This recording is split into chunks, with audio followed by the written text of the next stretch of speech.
Alright, so this is several days later, and after I pricked out all of the pit holes or whatever in the hood, and as you see, it worked out.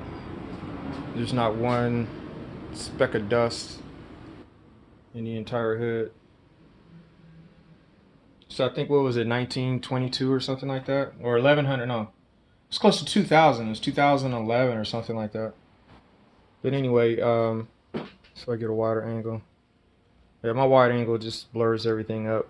But anyway, you can see close up, there's no pit holes in it or anything like that. So it's been blocked out, and everything is basically prepped on this side for paint. And since I had done a last video, I've laminated the underside of it, and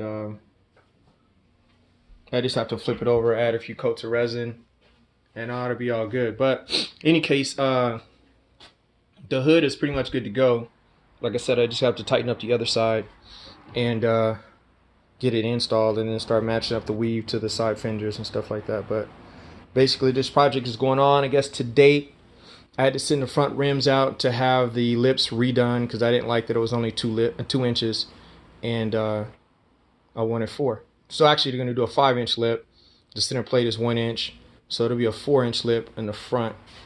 And I'm waiting for those to come back. I figure it's going to probably be another week because they have to switch them out and then have them powder coated and then get back and be put on the car. But once that happens, then I can line up the front fenders and then have the car lower, because I still haven't sent it out yet, because I know I'm going to have to recut that front clip that I created in order to compensate for dropping the car. But anyway, that's it.